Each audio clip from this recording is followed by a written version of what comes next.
प्यारे बच्चों, विज्ञान की कक्षा में एक बार फिर से आप सभी का स्वागत है।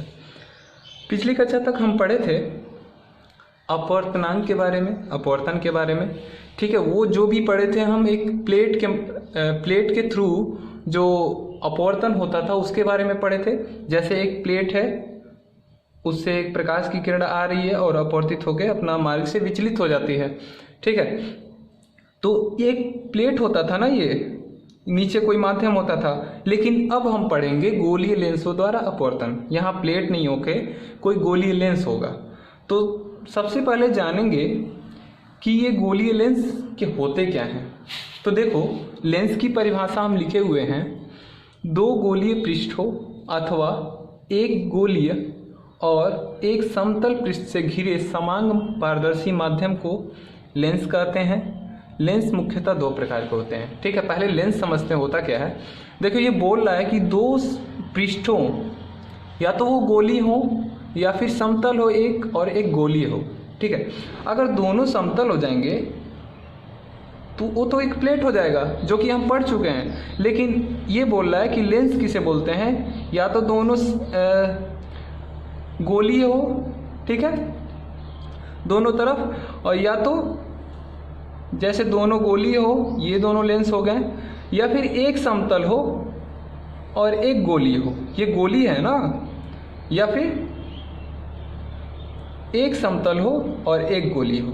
ठीक है, तो ये सब लेंस होते हैं।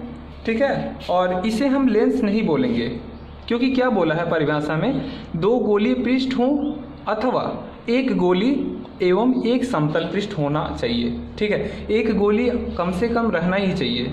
ठीक है, तो ये सब लेंस होते हैं। लेकिन लेंस मुख्यतः दो प्रकार के होते हैं जो कि मेन हैं, जिनके बारे में हमको पढ़ना भी है। एक तो ये और ये, एक ये, इसे हम बोलते हैं उत्तल लेंस और इसे हम बोलते हैं अवतल लेंस। ठीक है, तो आइए जानते हैं उत्तल लेंस और अवतल लेंस की परिभाषाएं के बारे में। तो देखो, उत्तल लेंस क्या होता है। जो लेंस बीच में मोटे तथा किनारों पे पतले होते हैं उन्हें उत्तल लेंस या फिर द्विउत्तल लेंस कहते हैं। ठीक है, देखो उत्तल लेंस ऐसे होता है, इसको तुम लोग देखे भी होगे, जिससे हम लोग प्रकाश को एक जगह फोकस करके कागज़ जलाते थे कभी, अगर याद हो, किए हो तो याद होगा। ठीक है, तो वो जो बीच में लेंस होता है वो क्या होता है, बीच में मोटा होता है, ठीक है, और किनारों पे क्या होता है, पतला होता है।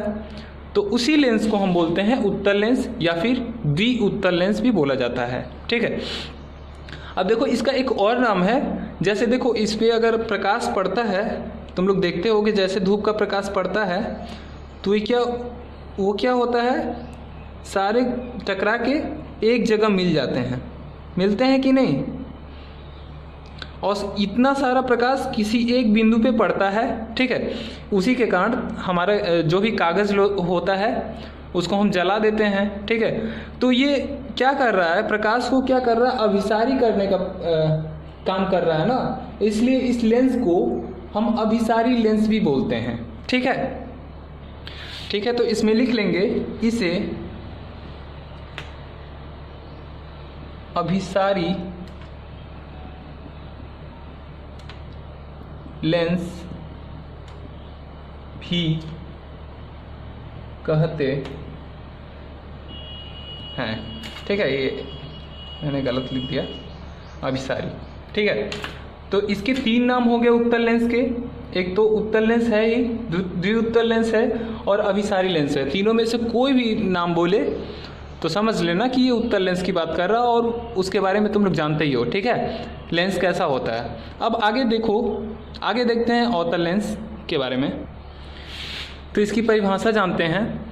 देखो, जो लेंस बीच में पतले तथा किनारों पे मोटे होते हैं, सेम उसका उल्टा, जो उत्तल का परिभाषा था उसका उल्टा है, उन्हें अवतल लेंस कहते हैं। ठीक है, इसका भी नाम द्विउत्तल लेंस भी है। ठीक है, और इसे अपसारी बोलते हैं और उसे अभिसारी बोलते हैं। इसे अपसारी क्यों बोलते हैं, ये प्रकाश को फैलाता है। अपसारी और अभिसारी के बारे में हम पहले लेक्चर में पढ़ा चुके हैं, ठीक है, देख सकते हो जाके। तो यहाँ पे जो भी प्रकाश आता है ये क्या करता है, फैलाने का काम करता है, ठीक है, इसलिए इसको हम बोलते हैं अपसारी लेंस, ठीक है। तो समझ गए उत्तल और अवतल लेंस, ठीक है। आगे हम पढ़ेंगे लेंस से संबंधित कुछ परिभाषाएं, ठीक है। अब जैसे जैसे दर्पण में हम पढ़े थे वैसे वैसे हम लेंस के बारे में भी पढ़ेंगे एक एक करके कि इनमें फोकस बिंदु क्या होता है, प्रकाशिक केंद्र क्या होता है और इनसे बनने वाले प्रतिबिंबों के बारे में, ठीक है। तो शुरू करते हैं लेंस से संबंधित कुछ परिभाषाएं।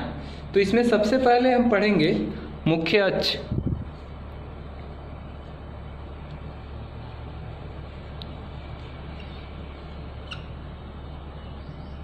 देखो मुख्य अक्ष क्या होता है, ये जो लेंस के दोनों गोलीय पृष्ठ हैं उनका कोई ना कोई केंद्र तो होगा ही। जैसे ये इसको अगर पूरा बनाया जाए, ठीक है, तो इसका कोई ना कोई केंद्र होगा, मान लो यहाँ होगा, वो हो गया उसकी वक्रता केंद्र। और फिर इस पृष्ठ को बनाया जाए तो मान लो यहाँ होगा, तो उन दोनों वक्रता केंद्रों, ठीक है, क्या बोल रहा है, लेंस के दोनों गोलीय पृष्ठों के वक्रता केंद्रों से होकर जाने वाली सीधी रेखा को, जो भी वक्रता केंद्र हैं उनको मिलाने वाली जो सीधी रेखा होगी उसी को हम बोलेंगे मुख्य अक्ष बोलेंगे, ठीक है। चाहे वो उत्तल दर्पण हो या फिर अवतल दर्पण हो, दोनों के लिए सेम परिभाषा, ठीक है। अब देखो आगे क्या है, प्रकाशिक केंद्र। प्रकाशिक केंद्र क्या होता है, लेंस के अंदर मुख्य अक्ष पर स्थित, ठीक है। ये इससे तो स्पष्ट हो गया कि लेंस के अंदर पहले ही लिख दिया है, ठीक है। तो यानी लेंस के अंदर ये कहीं भी होगा, मुख्य अक्ष पर स्थित है, यानी इसी अक्ष पे आएगा वो प्रकाशिक केंद्र स्थित। जिस बिंदु से होकर प्रकाश किरण अपवर्तन के पश्चात आपतित किरण के समांतर निकल जाती हैं उस बिंदु को लेंस का प्रकाशिक बिंदु कहते हैं, ठीक है। यानी यहाँ पे अगर कोई भी ऐसा बिंदु जहाँ पे प्रकाश की किरण अगर पड़े और वो इसी के समांतर निकल जाए, ठीक है, तो वो बिंदु उस लेंस का प्रकाशिक केंद्र कहलाता है, ठीक है। या फिर यहाँ हो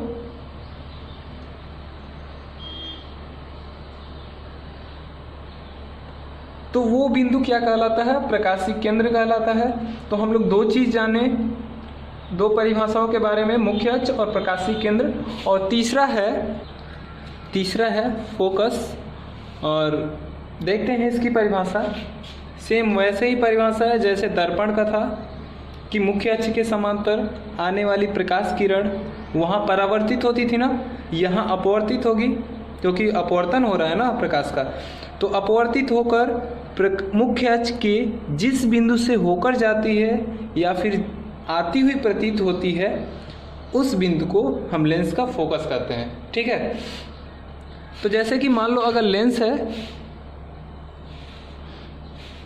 और ये मुख्य अक्ष है और यहाँ प्रकाश की किरणें आ रही हैं, तो जिस बिंदु पे यानी मिलेंगी प्रकाश, अगर समांतर आए मुख्य अक्ष के और अपवर्तित होकर जिस बिंदु पे मिलेंगी, इससे हम क्या बोलेंगे, फोकस बोलेंगे। अब देखते हैं कि अगर प्रकाश इधर से आए या फिर प्रकाश यहाँ से चले, समांतर हो जाए, तो यहाँ पे दो दो फोकस हो रहे हैं, ठीक है। तो लेंसों के लिए दो फोकस होता है, इसको लिखेंगे लेंस के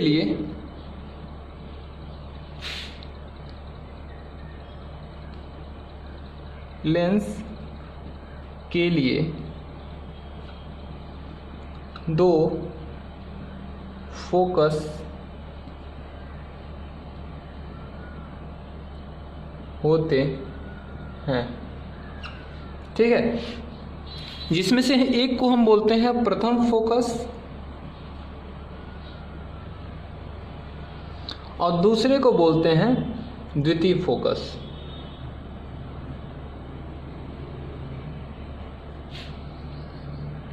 अब देखो प्रथम फोकस क्या है।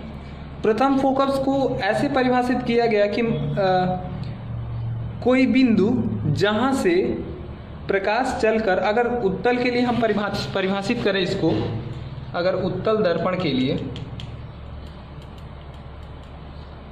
उत्तल दर्पण का भी प्रथम फोकस होगा और द्वितीय फोकस होगा। ठीक है, अगर उत्तल दर्पण के लिए प्रथम फोकस बोले तो इसकी परिभाषा ये होगी कि मुख्य अक्ष पर स्थित वह बिंदु जहाँ से चलने वाली प्रकाश की किरणें दर्पण से टकरा के वो अक्ष के समांतर हो जाती हैं, तो उसको हम बोलेंगे, उस बिंदु को हम बोलेंगे प्रथम फोकस उत्तल दर्पण का। तो जैसे मान लो उत्तल दर्पण है और ये बोल रहा है कि इसके अक्ष पर स्थित कोई बिंदु जहाँ से प्रकाश की किरणें चलती हैं दर्पण की तरफ और टकरा के समांतर हो जाती हैं,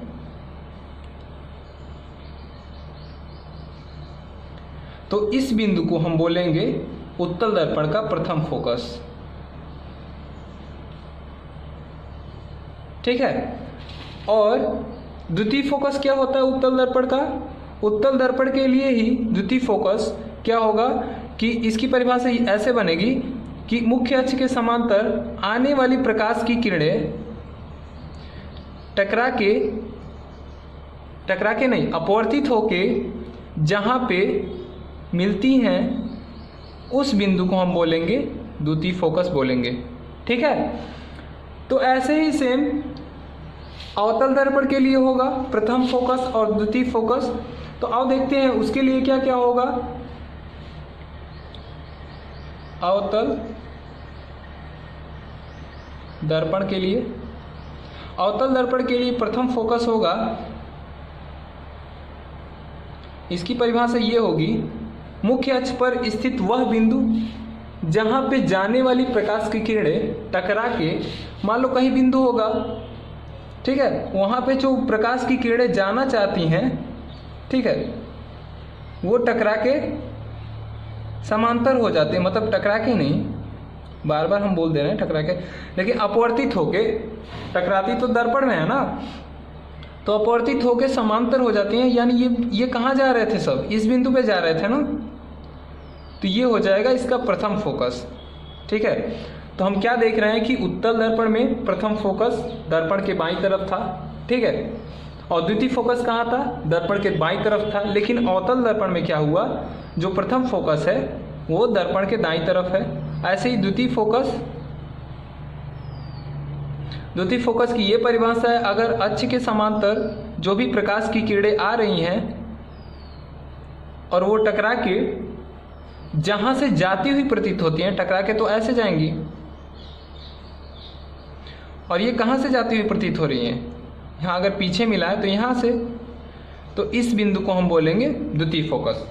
ठीक है, तो अवतल दर्पण के लिए क्या देख रहे हैं कि प्रथम फोकस दर्पण के दाईं तरफ है और द्वितीय फोकस दर्पण के बाईं तरफ है।